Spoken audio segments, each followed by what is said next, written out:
Assalamualaikum warahmatullahi wabarakatuh. Alhamdulillah rabbil alamin wal aqibatu lil muttaqin. Asyhadu an la ilaha illallah wahdahu la syarikalah wa asyhadu anna Muhammadan abduhu wa rasuluh. Allahumma salli wa sallim ala nabiyyina Muhammad wa ala alihi wa sahbihi wa man wala, amma ba'd. Para jamaah yang dirahmati Allah, alhamdulillah pada pagi hari ini kita bisa bertemu lagi dengan apapun yang bisa kita lakukan, termasuk di dalamnya dengan media yang kita miliki, baik itu komputer, laptop, ataupun HP, untuk bisa berbagi. Tetapi ada juga yang seringkali menemui saya secara fisik setelah saya mengaji, di dalam pertemuan saya di kelas dan juga pertemuan saya di kantor, untuk mempertegas apa yang pernah kita bagi, kita share di pengajian-pengajian, terutama pengajian pagi yang oleh banyak jamaah itu dipertanyakan kembali. Dan alhamdulillah itu yang selalu saya nyatakan, saya bersyukur pada Allah karena banyak teman-teman saya, banyak sahabat saya yang peduli untuk memberikan masukan pada diri saya supaya pengajian ini menjadi pengajian yang bermanfaat. Ya tentu saja saya harus banyak belajar dalam bentuk apapun ya, belajar untuk mengerti materinya, memahaminya dengan baik, dan belajar untuk menyampaikan materi pengaji ini dengan lebih baik. Yang sampai detik ini belum bisa saya ubah adalah penampilan saya di Facebook ini, dan kemudian saya copy di YouTube, karena saya hanya punya ruangan yang paling representatif ya seperti ini. Latar belakangnya ya rak buku yang saya miliki, dan itu menjadi bagian dari sejarah kehidupan saya ketika saya belajar. Mudah-mudahan dengan keterbatasan kita di dalam bertemu ini tetap saja akan memberikan manfaat, karena betapapun niat kita hanya satu, untuk menggapai ridha Allah, itu saja. Nah, para jamaah yang dirahmati Allah, saya ingin mengulangi apa yang dulu pernah saya sampaikan, tetapi tentu saja akan saya beri perspektif yang sedikit berbeda. Saya pernah membaca sebuah ayat Quran yang terdapat di dalam surah Al-Fatir, ayatnya ayat 32. Di dalam ayat itu Allah berfirman, A'udzu billahi minasyaitonir rajim. Thumma awrathnal kitab alladzi istafaina min ibadina. Sekali lagi saya baca, Thumma awrathnal kitab alladzi istafaina min ibadina. Nah, dari potongan ayat ini saya mencoba untuk memahaminya itu. Kata thumma itu dalam bahasa pesantren dikatakan oleh para kiai dengan sak banjuri. Ada jeda waktu setelah kita mendapatkan atau melakukan sesuatu, peristiwanya itu menjadi peristiwa yang beruntun, tetapi ada masa yang menjadi jeda, dan berbeda dengan kata fa. Fa itu adalah sesuatu yang terjadi langsung setelah kejadian sebelumnya terjadi. Nah, kalau disebut thumma itu ada jeda, ada waktu antara yang bisa jadi lama, karena ada proses yang mengalir dan bisa teramati. Dan di sini dikatakan awrathnal kitaba, kami Allah mewariskan kitab. Kitab itu saja adalah kitab Allah yang diberikan oleh Allah kepada para hambanya melalui para rasulnya. alladzina astafaina min ibadina. Kepada siapa? Kepada orang-orang yang kami pilih di antara hamba-hamba kami. Sekali lagi, kalau kata kami itu dikembalikan pada Allah, bukan berarti Allah itu banyak. Allah tetap esa. Karena kata kami itu dalam bahasa yang sering disampaikan oleh para guru saya itu punya dua kemungkinan makna. Yang pertama itu dikatakan untuk Allah, itu dikatakan lit ta'zim, untuk memuliakan. Tetapi bagi Allah itu dinyatakan sebagai ada kepenyertaan. Sesuatu yang disyaratkan adanya kepenyertaan. Siapa yang disertakan? Hambanya. Jadi ketika Allah itu menurunkan Al-Quran, ada yang disertakan. Siapa hambanya? Yang pertama jelas malaikat Jibril. Yang kedua, ketika disampaikan langsung oleh Allah melalui kaul Jibril, tidak tiba-tiba kemudian orang bisa tahu karena ada perantara yang lain yang disebut Rasul. Termasuk ketika dinyatakan Allah itu menjaga Al-Quran. Ada kepenyertaan siapa? Ya tentu saja malaikat Jibril dan para Rasul serta orang-orang yang belajar Al-Quran dan memahaminya. Itu yang akan menjaga, karena Allah memilih mereka untuk menjaga keaslian atau otentisitas Al-Quran. Nah sekarang dikatakan sebagian dari hamba Allah itu memang diberi oleh Allah warisan. Di antara hamba-hamba Allah itu diberi warisan. Apa warisannya? Kitab suci. Nah kalau warisan itu terkait dengan kita di sini, ya tentu saja kitab suci yang dimaksudkan adalah Al-Quran. Jadi Al-Quran itu oleh Allah diwariskan kepada kita semua, hamba-hamba Allah.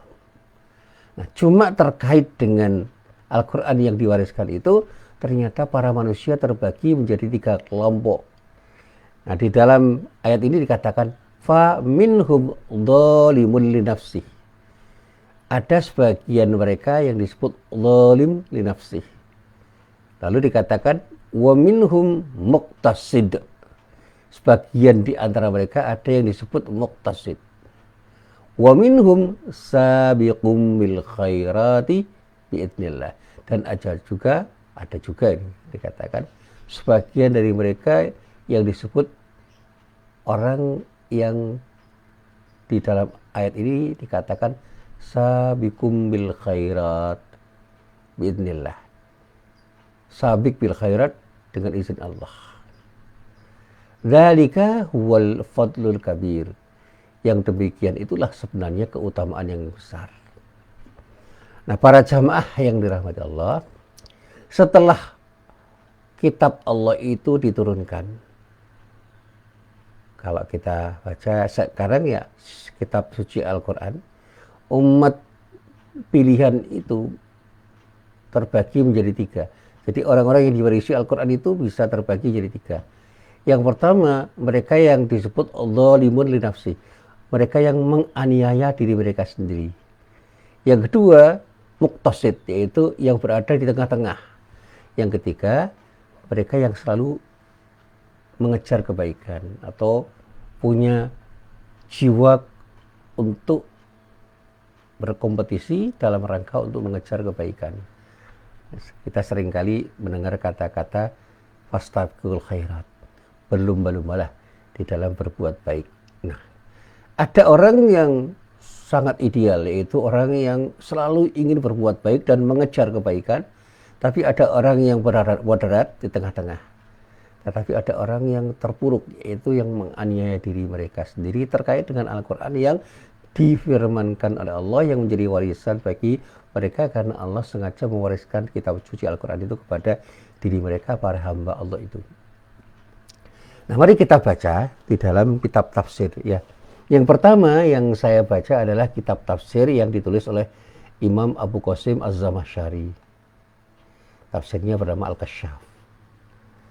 Nah, mufassir ini yang memang dikenal oleh para ulama sebagai ulama besar abad pertengahan, memaknai kata dzalimun li nafsi itu adalah orang yang membaca Al-Quran, mengerti apa yang mereka baca dan memahami kandungan maknanya, tetapi amalia sehari-harinya tidak Qurani.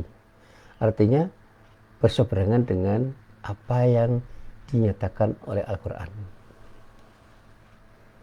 Jadi kalau kita ilustrasikannya, mereka memang membaca, mereka memang mengerti dan memahami kandungan Al-Quran, tapi amaliyahnya, tindakannya justru berseberangan dengan apa yang seharusnya dikerjakan menurut apa yang ada di dalam Al-Quran. Lalu yang kedua yang disebut muqtasid, kata Az-Zamakhsyari, adalah orang yang sedikit lebih mulia daripada orang yang disebut dhalimun nafsi, yaitu orang yang membaca, orang yang mengerti, orang yang memahami Al-Quran. Dan dia juga mengamalkan isi Al-Quran itu, namun di sisi lain dia masih aktif juga melakukan perbuatan yang berseberangan dengan apa yang ada di dalam Al-Quran. Jadi kalau dalam bahasa sederhana, berbuat baik iya, tetapi berbuat tidak baik juga iya. Jadi masih 50-50.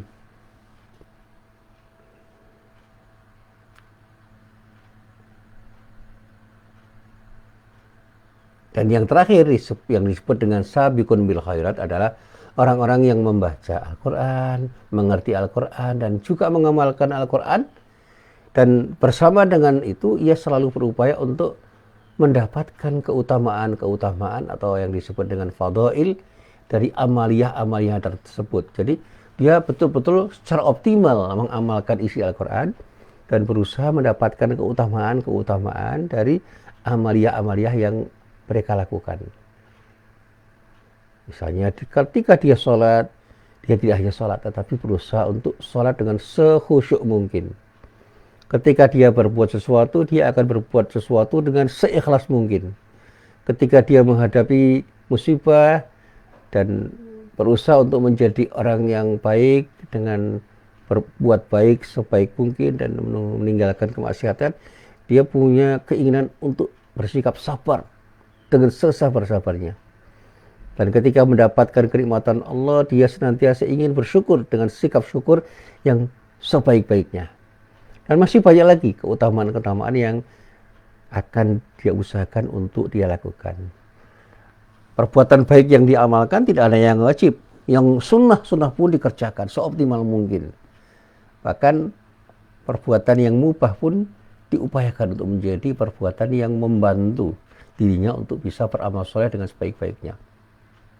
Ketika berusaha menghindar dari perbuatan yang tidak baik, tidak ada yang haram. Tidak ada yang haram yang ditinggalkan, yang makruh pun ditinggalkan sebegitu rupa. Dan bahkan perbuatan-perbuatan yang mubah sekalipun diupayakan untuk menjadi perbuatan yang tidak mendatangkan sesuatu yang makruh, apalagi haram. Saya seringkali berguru. Ada orang yang sering ngomong, berbicara itu boleh. Tapi orang yang masuk dalam kelompok sabiqun bil khairat itu adalah orang-orang yang selalu ingin berkata-kata dengan sebaik-baiknya dan menghindari perkataan yang tidak baik. Sehingga dia sangat berhati-hati ketika berkata-kata. Ketika dia berbuat sesuatu, dia selalu ingin berbuat sesuatu yang bermanfaat, baik bagi dirinya maupun orang lain, dan diharapkan perbuatannya itu betul-betul mendapatkan ridho dari Allah. Hati-hati sekali dia berbuat sesuatu. Sehingga dia itu selalu berbuat sesuatu yang diharapkan tidak memberikan mudarat sekecil apapun kepada dirinya, kepada orang lain, dan bahkan mengganggu dirinya ketika ingin mendekatkan dirinya kepada Allah Subhanahu wa Ta'ala.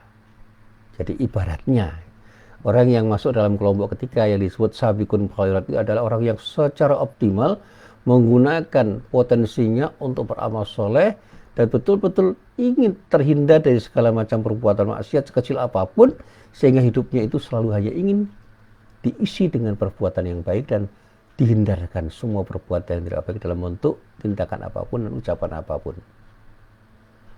Nah, ini orang hebat. Nah, para jamaah yang dirahmati Allah, ada ulama lain yang menjelaskan dengan jelasan yang sedikit berbeda, yaitu Imam Hasan al-Basri, salah seorang ulama besar yang seringkali dikutip pendapatnya oleh banyak orang. Beliau memaknai 3 kategori yang ada di dalam surat Fatir ayat 32 itu secara fundamental dan lebih menekankan hubungannya dengan kualitas keagamaan secara umum. Menurut beliau, yang disebut dengan dhalimun li nafsi itu adalah seorang yang beriman yang secara sadar mengabaikan kewajiban-kewajiban agamanya. Inilah yang dalam bahasa sehari-hari disebut orang fasik. Tapi kata zalim itu jauh lebih tinggi nilainya daripada fasik secara umum. Kalau orang fasik itu adalah orang yang berbuat tidak baik, padahal dia tahu bahwa perbuatannya itu tidak baik. Kalau zalim itu sudah menganggap perbuatan yang tidak baik itu sebagai sesuatu yang disenangi, dicintai, sehingga perbuatannya yang tidak baik itu menjadi kebiasaan. Jadi orang yang biasa berjudi, biasa berzina, biasa korupsi, padahal dia tahu bahwa tindakan itu adalah tindakan tidak baik, dan secara sadar dia itu melakukan tindakan itu, bahkan mengabaikan kewajiban-kewajiban untuk beramal soleh, padahal dia itu sadar bahwa beramal soleh itu merupakan sebuah keharusan. Itu yang disebut dengan dzalimun li nafsi. Dan sekarang banyak. Kalau kita mau bertanya dan menjawab secara jujur, apakah para koruptor itu tidak sadar bahwa korupsi itu perbuatan yang tidak baik? Saya yakin mereka sadar kok.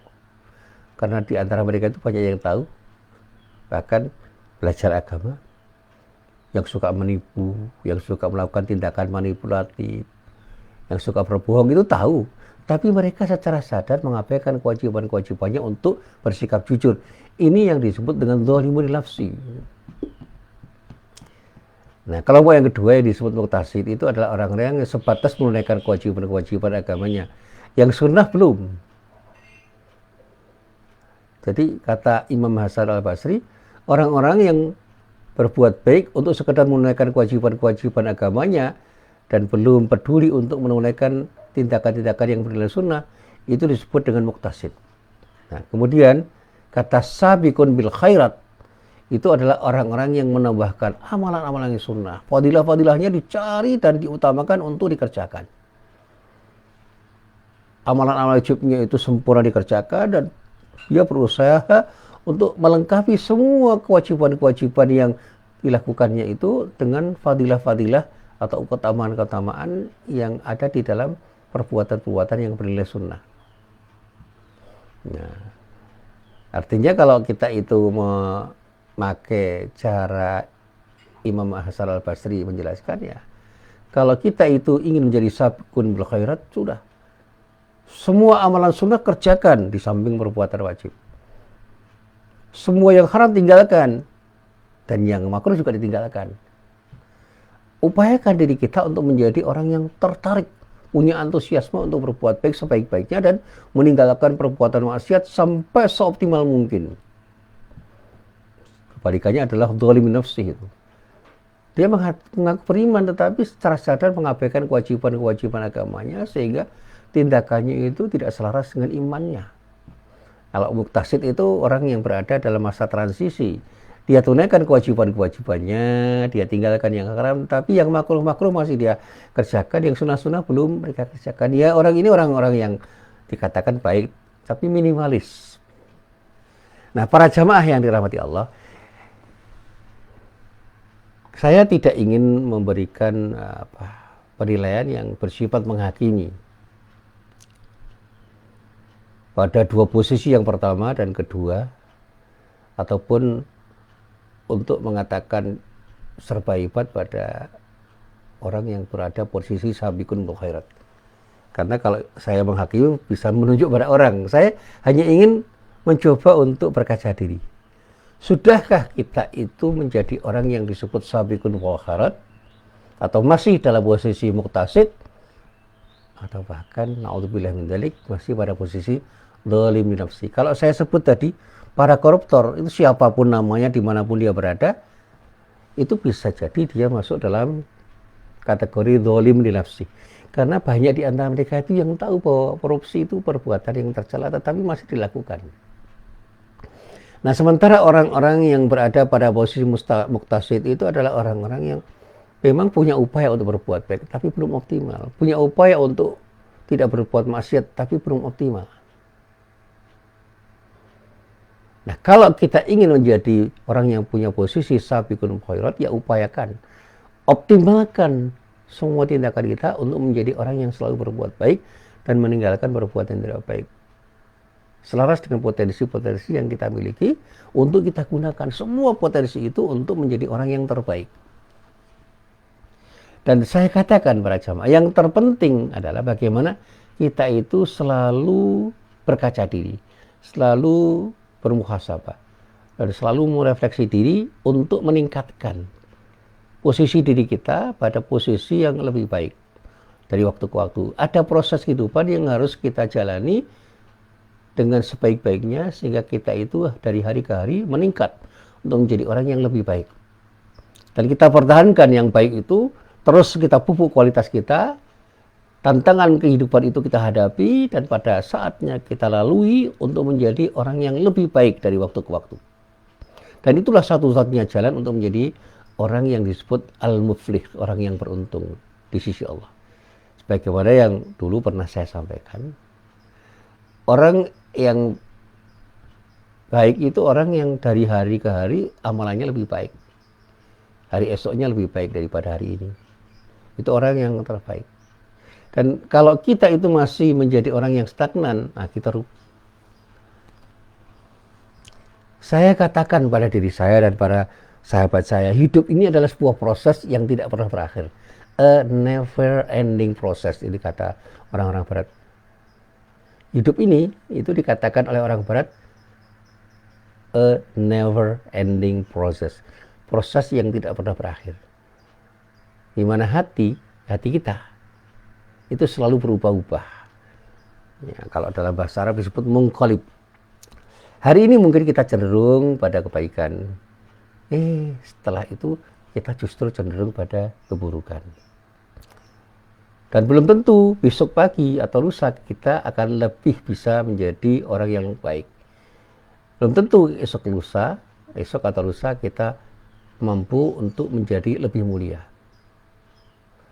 Sekarang menjadi zalim di nafsi, belum tentu besok akan menjadi mutasid atau bahkan sabiq bil khairat. Karena proses kehidupan itu akan kita lalui dengan berbagai macam tantangan, baik tantangan yang bersifat internal maupun yang bersifat eksternal. Tetapi dengan izin Allah, insya Allah, kita akan selalu mendapatkan jalan yang terbaik untuk menjadi lebih baik. Dan saya yakin, kalau kita punya niat yang sungguh-sungguh untuk berubah menjadi lebih baik, selalu ada jalan untuk menjadi lebih baik. Jangan sampai derajat kemuliaan yang kita miliki hari ini justru hilang besok pagi, besok lusa, atau runtuh karena kita mendapatkan godaan-godaan yang membuat kita sulit untuk menjadi lebih baik. Kemampuan kita untuk berbuat baik harus selalu kita tingkatkan. Kita pupuk dengan baik. Kelemahan-kelemahan yang kita miliki, mari kita coba untuk kita buang. Kita ganti dengan kekuatan-kekuatan, dan kemudian kita berusaha sekuat kemampuan kita untuk menutupi kelemahan-kelemahan itu dengan belajar dan belajar. Jadi hidup itu harus kita isi dengan belajar dan belajar untuk menjadi lebih baik. Seringkali orang mengatakan, ya karena ada setan dan hawa nafsu, kita sulit menjadi lebih baik. Saya katakan, Allah menciptakan setan dan hawa nafsu itu bukan untuk menjadikan kita lebih jelek. Karena itu adalah tantangan yang harus kita hadapi. Godaan setan dan dorongan hawa nafsu itu sesuatu yang selalu akan ada, dan kita tidak boleh mengeluh. Hadapi godaan setan dan hadapi dorongan hawa nafsu itu dengan sikap bijak kita untuk kita kalahkan. Kalahkan godaan-godaan setan. Kalahkan dorongan-dorongan hawa nafsu itu dengan selalu ingat kepada Allah, sehingga pada saatnya kita selalu ingin berbuat baik. Nah, para jamaah yang dirahmati Allah, sekali lagi, dua hal yang ingin saya sampaikan dalam pengajian kali ini. Ketika kita masih belum menjadi orang baik, ayo kita ubah diri kita menjadi lebih baik, untuk menjadi orang yang baik. Kalau kita sudah menjadi orang yang baik, jangan puas. Kita perbaiki apa yang sudah baik, itu menjadi lebih baik. Sehingga dari hari ke hari, kita akan meningkat menjadi orang yang lebih berkualitas. Yang kedua, terkait dengan keberagamaan kita jangan pernah puas dengan apa yang kita peroleh hari ini. Kita harus menjadi orang yang lebih bertakwa kepada Allah dengan takwa yang sungguh-sungguh. Dan pada saat kita itu bertakwa kepada Allah, insya Allah Allah akan memberikan sesuatu yang terbaik. Minimal, kita akan selalu diberi jalan keluar oleh Allah dari setiap permasalahan yang kita hadapi. Masalah apapun yang kita hadapi, Allah akan memberikan jalan keluar. Yang kedua, ketika kita itu mendapatkan rezeki yang kurang baik, atau dalam bahasa Jawa seret rezeki ini, terlalu sulit untuk mendapatkan rezeki, Allah yang akan memudahkan diri kita untuk mendapatkan rezeki yang akan diberikan oleh Allah dengan kemudahan-kemudahan yang memang dijanjikan oleh Allah kepada orang-orang yang bertakwa. Dan yang terakhir, kita akan menjadi orang yang sangat dengan mudah bersikap tawakal hanya kepada Allah. Jadi orang-orang yang betul-betul punya keinginan untuk berubah dengan niatnya yang betul-betul tulus, itu akan dengan mudah mendapatkan sesuatu yang terbaik dari Allah dengan sikap tawakalnya. Ikhtiar manusia itu adalah sesuatu yang tidak boleh kemudian menghilangkan diri manusia itu untuk bersikap tawakal, karena yang maha menentukan itu Allah.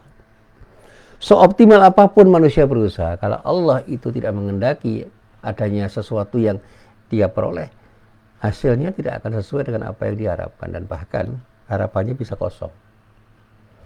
Demikian juga sesuatu yang sebenarnya belum kita harap, bisa jadi Allah itu memberikan tiba-tiba, sehingga kadang-kadang kita kaget mendapatkan sesuatu yang belum pernah kita bayangkan, bahkan kita impikan. Ini yang selalu saya sampaikan, ini bukan untuk apa-apa. Satu saat saya itu ingin sekali mendapatkan sesuatu yang sudah di depan mata, itu akan saya dapatkan. Ternyata sesuatu yang ada di depan mata itu lepas. Dan saya tidak mendapatkan sesuatu yang betul-betul saya harapkan bisa saya dapatkan pada saat yang tepat. Sebaliknya, saya itu pernah berangan-angan saja itu. Andai kata saya begini dan begitu, maka alangkah bahagianya. Ternyata angan-angan saya itu tercapai sebelum waktunya. Artinya apa? Sebelum saya bisa menggambarkan waktu yang saya perkirakan akan datang. Yang pada saat itu saya mendapatkan sesuatu yang saya angan-angan itu. Tiba-tiba sesuatu itu datang. Tidak usah saya sebutkan apa. Alhamdulillah. Sehingga hidup saya ini benar-benar akan saya lalui dengan sikap syukur dan syukur. Karena apa? Banyak hal yang diberikan oleh Allah itu dengan tiba-tiba dan tidak saya duga.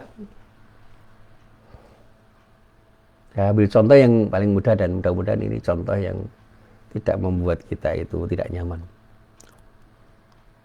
Ketika saya kuliah, waktu itu di IAIN, saya tidak bisa membayangkan kapan saya akan selesai, karena berat bagi saya. Ya, banyak hambatan. Alhamdulillah selesai. Setelah selesai, saya tidak bisa bayangkan saya itu mau kerja apa. Ada orang yang menawari, sehingga saya tidak perlu melamar pekerjaan. Datang pekerjaan itu. Ketika saya itu punya kesulitan untuk mendapatkan maisha, tiba-tiba Allah memberikan jalan pada saya untuk mendapatkan maisha yang cukup, dan bahkan lebih dari cukup. Ketika saya itu ingin berumah tangga, tiba-tiba Allah memberikan petunjuk pada saya untuk bisa mendapatkan yang terbaik menurut Allah. Ketika saya itu ingin pada suatu saat punya anak, alhamdulillah Allah memberikan anak pada diri saya. Alhamdulillah saya punya anak 4, dan itu rezeki dari Allah yang harus saya syukuri dan betul-betul membahagiakan.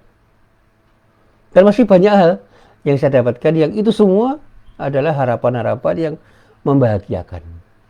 Maka ketika saya ditanya oleh mahasiswa saya, Bapak bahagia enggak dengan apa yang Bapak peroleh hari ini? Saya katakan sangat berbahagia. Dan saya akan melalui hidup ini dengan sikap syukur, karena kebahagiaan itu datang tiba-tiba, dan sesuatu yang datang pada saya itu dulu hanya sekedar angan-angan. Ternyata saya dapatkan. Sebaliknya, banyak hal yang saya cita-citakan itu kandas tengah jalan. Padahal perhitungan saya itu akan terjadi. Ternyata tidak. Kandas di tengah jalan. Alhamdulillah. Allah memberikan nikmat kepada saya berupa kesabaran. Saya sabar melalui itu, dan saya yakin kegagalan ini adalah bagian dari cara Allah untuk memberikan yang terbaik bagi diri saya. Agar saya tidak sombong dengan apa yang saya lakukan. Karena saya tidak bisa memastikan perbuatan-perbuatan yang saya lakukan, yang saya perhitungkan akan menghasilkan sesuatu, itu pasti menghasilkan sesuatu. Termasuk saya ngaji. Saya tidak punya target pengajian itu pada saatnya akan mengubah orang yang mendengar pengajian saya. Saya tidak punya target itu. Yang penting saya bisa menyampaikan kebenaran yang datang dari Allah dan Rasulnya. Orang mau mendengar silahkan, tidak mau mendengar juga silahkan. Orang mau mencermati silahkan, tidak mau mencermati silahkan. Orang mau mengapresiasi atau tidak silahkan. Mau menghargai atau tidak silahkan. Jadi apapun yang saya katakan, Didengar alhamdulillah, tidak didengar juga tidak apa-apa. Apa yang saya tulis mau dibaca orang alhamdulillah, tidak dibaca juga tidak apa-apa. Semua saya serahkan kepada Allah dengan sikap tawakal. Sebab saya sudah berbuat sesuatu, hasilnya saya serahkan sepenuhnya kepada Allah. Dan itulah yang membuat hidup saya itu menjadi indah. Indah sekali. Dengan sikap tawakal itu, saya berikhtiar. Sekuat kemampuan saya akan gunakan untuk berikhtiar. Dan ketika saya berdoa, saya yakin dengan saya yakin-yakinnya bahwa Allah akan mengabulkan doa-doa saya dengan cara Allah yang terbaik menurut Allah. Sehingga apapun yang diberikan oleh Allah dari doa-doa saya, itulah yang terbaik yang saya dapatkan dari Allah Subhanahu wa taala. Sehingga ketika saya berdoa, saya tidak pernah memaksakan kehendak. Ya Allah, berikan sesuatu yang terbaik menurutmu untukku saat ini atau saat-saat yang tepat kau berikan kepada diri saya. Ya Allah, saya bermohon kepadamu, berikan yang terbaik untuk anak istri saya. Apapun menurutmu, kapanpun sesuatu itu akan kau berikan kepada mereka. Sehingga hari ini saya dapat apa, itu saya syukuri karena saya yakin inilah yang terbaik yang datang dari Allah dan ini adalah hasil dari doa-doa saya. Saya tidak pernah menyesali apa yang saya dapatkan, termasuk hari ini. Saya bisa ngaji, nanti jam 7 saya beri kuliah. Saya akan lalui itu dengan senang hati karena itulah sesuatu yang saya peroleh dari Allah untuk saya syukuri. Saya punya duit, alhamdulillah. Tidak punya duit, alhamdulillah. Karena semuanya itu datang dari Allah dan perlu saya syukuri. Dan saya tidak pernah bersedih untuk apapun yang terjadi pada diri saya karena saya yakin semua kejadian ini adalah sesuatu yang sudah dirancang oleh Allah. Termasuk maaf ketika ada musibah yang namanya pandemi COVID-19, saya nggak pernah merasa sedih dengan pandemi ini karena saya yakin dengan seyakin-yakinnya ketika saya berdoa kepada Allah, ya Allah, berikanlah yang terbaik dari kejadian ini. Karena saya yakin peristiwa ini adalah peristiwa yang datang dari Allah untuk menguji diri kita. Apakah kita bersabar atau tidak dengan peristiwa yang datang ini. Dan apakah kemudian peristiwa itu akan mendatangkan manfaat pada diri saya yakin. Pasti akan mendatangkan manfaat karena Allah tidak akan pernah menzalimi para hambanya. Cuma kapan, di mana, dengan cara apa Allah memberikan manfaat dari peristiwa ini, Allahu a'lam. Allah yang paling tahu. Yang jelas sampai detik ini saya hadapi persoalan pandemi COVID-19 itu dengan senyum. Saya tidak pernah cemas, apalagi panik dengan peristiwa-peristiwa apapun yang terkait dengan pandemi COVID-19 ini. Dan yang terakhir yang perlu saya sampaikan dalam pengajian ini, mari kita tunaikan semua kewajiban kita dengan sebaik-baiknya dan kita isi dengan amalan-amalan sunnah sehingga insya Allah kita akan menjadi orang yang dijanjikan oleh Allah untuk mendapatkan yang terbaik dari Allah. Kalau kita ingin menghindari maksiat, sekecil apapun kemaksiatan itu harus kita hindari. Jangan hanya yang haram, yang makruh pun kita hindari agar kita sempurna menjadi orang yang disebut dengan sabiqun bil khairat. Tapi kalau kita masih ada di posisi transisi, jangan pernah kecewa. Karena proses belajar untuk menjadi sabiqun bil khairat itu perlu waktu.